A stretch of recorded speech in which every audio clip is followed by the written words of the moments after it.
Cherthala rotary ക്ലബിന്റെ അധിനിവേശ സസ്യ നിർമ്മാർജ്ജന പദ്ധതിക്ക് തുടക്കമായി. റോട്ടറി ക്ലബ്ബ് ഓഫ് ചേർത്തലയുടെ നേതൃത്വത്തിൽ ഹരിതരക്ഷാ പ്രോജക്റ്റ് പാതിരാമണലിൽ സംഘടിപ്പിച്ചു. റോട്ടറി ഇന്റർനാഷണൽ ഡിസ്ട്രിക്ട് 3211 പ്ലാനറ്ററി എന്ന പദ്ധതിയുടെ ഭാഗമായാണ് പരിപാടി സംഘടിപ്പിച്ചത്. Rotary club of Cherthala president Sumesh Cheruvaranam അധ്യക്ഷത വഹിച്ചു. കൃഷി വകുപ്പ് മന്ത്രി പി പ്രസാദ് പദ്ധതി ഉദ്ഘാടനം ചെയ്തു. നന്നേ ചെറിയ പ്രായത്തിൽ ഞാൻ ഉൾപ്പെടെയുള്ളവർ പഠിച്ചു വെച്ചിട്ടുള്ള ഒന്നാണ്, നമ്മളെല്ലാവരും പഠിച്ചിട്ടുള്ള ഒന്നാണ്, ഈ പച്ചപ്പുകൾ നല്ലതാണ് എന്നുള്ളതല്ല. കാലം പോകെ പിന്നെ നമ്മൾ മനസ്സിലാക്കുന്നു ഇതിനകത്ത് കുറേയേറെ എണ്ണം അപകടകാരികളാണ് എന്നുള്ളത്. അവർ ആ ഒരു ദൗത്യം നിറവേറ്റുന്നില്ലെന്ന് വെച്ചാൽ നിറവേറ്റുന്നുണ്ട്. ഇപ്പോൾ ഇവിടെ തന്നെ അധിനിവേശ സസ്യങ്ങളെക്കുറിച്ച് പറയുന്നത് അതിൻ്റെ അടിസ്ഥാനത്തിലാണ്. അധിനിവേശം നമ്മുടെ നാട്ടിൽ പണ്ട് നടന്നിട്ടുണ്ട്. അത് നമ്മുടെ നാടിനെ വന്ന് കീഴടക്കി അധീനപ്പെടുത്തിയ ഒരു രീതിയായിരുന്നു. അത് ചെയ്തത് ബ്രിട്ടീഷുകാരാണ്. ഇവിടെ പലരും വന്നു, പക്ഷേ ഇവിടെ ഈ മണ്ണിനെ കീഴ്പ്പെടുത്തി, നമ്മുടെ രാജ്യത്തെ കീഴ്പ്പെടുത്തി ഇവിടെ അവരുടെ അധികാരം ഉറപ്പിച്ചത് പണ്ട് ബ്രിട്ടീഷുകാരാണ്. ഞാൻ നേരത്തെ നമ്മുടെ നാഷണൽ സർവീസ് സ്കീമിൻ്റെ കുഞ്ഞുങ്ങളെ പരിചയപ്പെട്ടു. അതിനകത്ത് 2 പേർ പൊളിറ്റിക്സുകാരും 3 പേർ ഹിസ്റ്ററിക്കാരും ഉണ്ടെന്ന് ഞാൻ കണ്ടു. അധികം അങ്ങനെ ഹിസ്റ്ററിക്കാരെ അധികം കാണാറില്ല.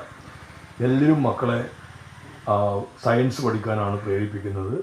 സയൻസ് പഠിച്ചെങ്കിൽ മാത്രമേ എല്ലാം നേടുകയുള്ളൂ എന്നുള്ളൊരു ധാരണയും പൊതുവെ എല്ലായിടത്തും ഉണ്ട്. അപ്പം ഞാൻ അവർ ഈ 5 പേരാണെന്ന് എൻ്റെ കണക്കൂട്ടിൽ 3 ഹിസ്റ്ററിക്കാരും 2 പൊളിറ്റിക്സുകാരും ഉണ്ടെന്നാണ് തോന്നുന്നത്. ജില്ലാ കളക്ടർ അലക്സ് വർഗീസ്, മുഹമ്മ ഗ്രാമപഞ്ചായത്ത് president Swapna Shabu, Haritharaksha project chairman PS Manoj, Rotary assistant governor doctor Sreedevan, coordinator Anitha Rajeev, Rotary club അംഗങ്ങളായ charter member Dhaneshan Pozhikkal, major donor VN Babu എന്നിവർ പങ്കെടുത്തു. അപ്പോൾ ഇങ്ങനെ ഒരു അവസ്ഥയാണ് നമ്മളെ സംബന്ധിച്ചുള്ളത്. അപ്പോൾ തീർച്ചയായിട്ടും വലിയൊരു ഇടപെടൽ നമ്മുടെ ഭാഗത്ത് തീർച്ചയായിട്ടും ഉണ്ടാവണം. അപ്പോൾ നമ്മൾ ഉദ്ദേശിച്ചത് നമ്മൾ ഈ കോട്ടയത്ത് കുറച്ച് മിഷനറി വലിച്ച് ക്ലീൻ ചെയ്യാം. അപ്പോൾ ഒരു മിഷൻ നമ്മൾ ഉപയോഗിച്ച് KDCയുടെ ആഭിമുഖ്യത്തിൽ ഇവിടെ ക്ലീനിങ് നടക്കുന്നു. അത് ക്ലീൻ ചെയ്യും, പിറ്റേ ദിവസം അതിനേക്കാൾ കൂടുതലുണ്ടാവും. മിഷനറി വെറുതെ വേസ്റ്റായി പോകുന്ന അവസ്ഥയല്ലാണ് നമ്മൾ ഡീസൽ ഉൾപ്പെടെ വരുന്നത്. അപ്പോൾ തീർച്ചയായിട്ടും എന്നിരുന്നാലും നമ്മുടെ ഉള്ള മിഷനറി പ്രയോജനപ്പെടുത്തക്കുന്ന രീതിയിൽ ബാലൻസോടെ കാര്യങ്ങൾ ഉപയോഗിച്ചുകൊണ്ടിരിക്കണം. അപ്പോൾ നമ്മളെ സംബന്ധിച്ചുള്ള കൂടുതൽ ഊന്നൽ നൽകി ഒരു മേഖല നൽകേണ്ടിയിരിക്കുന്നു. അപ്പോൾ തീർച്ചയായിട്ടും മാനുവൽ വലിയൊരു പ്രശ്നമുണ്ട്. നമുക്കറിയാത്തൊരു ഈ ഹെവി മെറ്റലിൻ്റെ കണ്ടന്റ് ഉണ്ട്, കാഡ്മിയം ഉൾപ്പെടെ ഹെവി മെറ്റൽസ് പലതിനകത്തുള്ള മനസ്സിലാക്കും.